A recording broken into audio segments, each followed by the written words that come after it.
Hey guys, Mike here, and in this video we're comparing the HTC One with the Samsung Galaxy S3. Yes, the S3 is last year's model, but if you're looking to upgrade from it or just want to see which one of the two is better, this clip will tell you all about it, so let's get going. First, the looks. The SGS3 is not a bad looking device, but I for one am not at all a fan of the glossy plastic used for the body, which tends to scratch easily and show smudges. The HTC on the other hand is built from aluminum and some matte plastic, and because of that I'm fairly convinced it's going to be more reliable. It's also sturdier for sure, as it doesn't squeak as the Samsung does when grabbed, and all in all I believe it's the more beautiful of the two. Now both these handsets are large and heavy, with the HTC a bit heavier than the Samsung. So if you want a compact phone, they are not for you, as neither of them can be comfortably used single-handedly by someone with average sized hands. And that's because you're not going to be able to cover the entire screens with your thumb, and not because of how the two feel in hand, because both the Samsung with its rounded edges and the HTC with its tapered back and chamfered sides are quite comfortable to use. So all in all, when it comes to the overall aesthetics and build quality, the HTC has an edge over Samsung, but the Galaxy tends to compensate when it comes to practicality.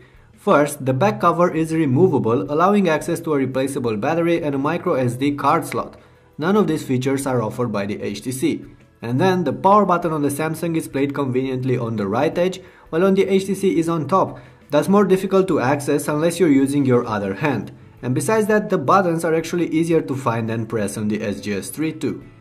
On the front faces, both phones offer a large screen. There's a 4.7-inch one on the HTC and a 4.8-inch one on the Samsung, thus size-wise they are very close, but that's about the only resemblance between the two. First, the HTC boasts 1920 by 1080 pixel resolution for a whopping 469 ppi density, thus text, browsing or pictures are going to be extremely sharp on this display. The Samsung suffices with only a 1280 by 720 pixel resolution for a lower pixel density, but that's still fairly good for most tasks, just not as crisp as this year's standard. And second, you get different panels on the two phones. The HTC boosts a lovely Super LCD 3 panel with an RGB matrix, which is excellent in most cases except for one, bright light visibility. On the Samsung there's a Super AMOLED panel with a pentile matrix, and that means that blacks, contrast and colors are going to be very nice on this one, although the latter are oversaturated and not everyone is going to enjoy that. Viewing angles and strong light visibility are however not the strongest points of the screens. On top of the screens you'll find the standard set of sensors, notification LEDs and the front-facing camera on these two, the one on the HTC capable of shooting 1080p videos and even HDRs. Below the screen you'll find on the Samsung a physical home button, flanked by back and menu controls. HTC decided to place their logo in the middle though, and that's not a button or anything like that. As a result, you only get home and back buttons on the one, and you'll need a bit of time to get used to their placement and what they do. Anyway, also on the front face of the one you'll notice two precision drilled aluminum grills. And these are covering the HTC Boom Sound speakers, which, paired with the Beats Audio software, are miles apart from the puny speaker on the back of the Samsung. Hear for yourselves.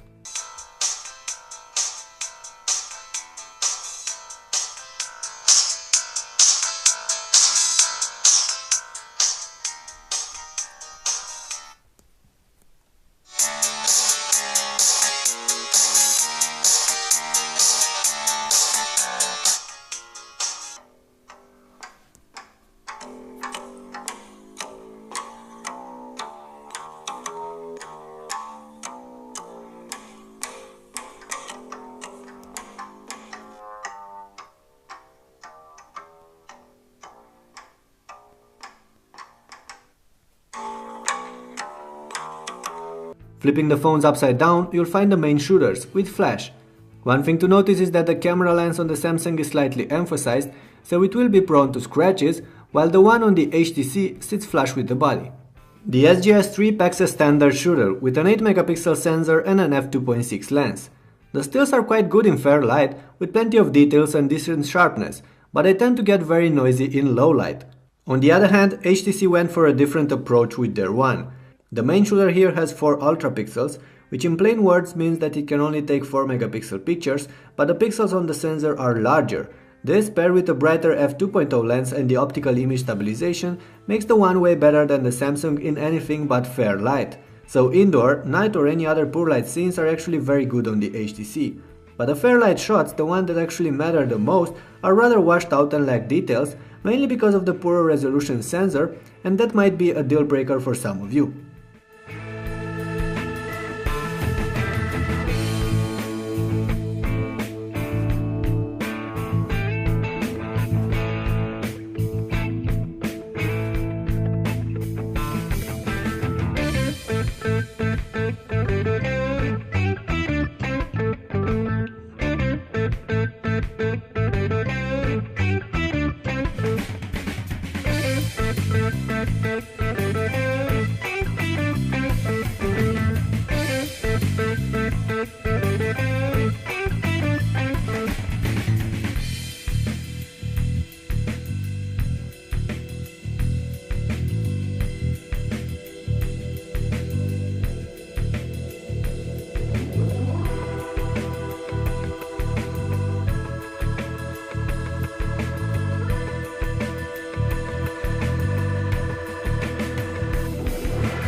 Both cameras offer plenty of manual options and shooting modes. The HTC once again coming in front with their HDR videos, more complex photo editor and Zoe. But you'll find out more about Zoe in this other clip where I'll talk about the HTC's main camera. Of course you're going to use these phones for a lot more than just taking pictures. Both the HTC One and the Samsung Galaxy S3 are running Android 4.1 Jelly Bean with different proprietary skins on top. On the HTC there's Sense 5, lighter than before, but still not very intuitive in some cases. Plus a bunch of apps like BlinkFit, the native browser with flash support, the car and TV remote app, and so on. On the Samsung there's TouchWiz with its pros and cons, plus the entire line of S apps and a set of Samsung implemented gimmicks, like that one that knows to keep your screen always on when you're watching it, and so on. After using both of them for a while, I can't say that I lean more towards one of the skins or the other, but you might feel otherwise. I do however like that both these handsets are snappy during everyday use and can easily handle all sorts of multimedia activities, browsing, gaming, and so on. But the hardware powering the HTC and the double amount of memory do make a difference when it comes to more intensive tasks, like taking HDR photos, running the latest games, or quickly editing a video. The SGS3 is not a slagger by any means, but there are still enough situations where you'll see that it's running last year's hardware and is not as zippy as a 2013 handset like the One. And then there's the battery life. There's a slightly larger battery on the HTC, a 2300 mAh one, while the Samsung only packs a 2100 mAh battery. But with average use, the Galaxy S3 is going to last longer. Even so, the HTC will go through the day with medium use, with even something to spare in the evening, and that's actually enough for me considering it packs faster hardware and a full HD screen. With very light use, the HTC may be pushed to 2 days of use, while the Samsung can even go to 3. What's more important is that the battery on the Galaxy S3 is replaceable and you can easily swap it for a new one if needed. And because the Samsung is made from plastic, it supports Qi wireless charging with some small modifications, while the HTC does not. At the end of the day, the HTC One is clearly the more interesting handset of the two, as there are few reasons why you could prefer the Samsung over it. Unless price is important for you, in which case the SGS3 has a fair chance, since it is significantly cheaper than the HTC One and will probably get even more affordable when the new Galaxy S4 will hit the stores. Speaking of that, the SGS4 is going to be the true rival for the HTC One, with a full HD screen of its own, faster hardware and all sorts of interesting software implementations and the never-ending Samsung marketing budgets propelling it. But more about that in a clip to come, and at least for now, I do believe that the HTC One reigns supreme between Android handsets. Anyway, that's about it for today's comparison. Based on all the things I've mentioned in this video, I'm really curious to see which of the two would you pick right now and why, so please leave your replies below. And of course, don't forget to leave a thumbs up on this clip, share it so your friends can watch it too, and subscribe to my channel for all the interesting updates to come. Thanks for sticking by, and I'll see you in the next video.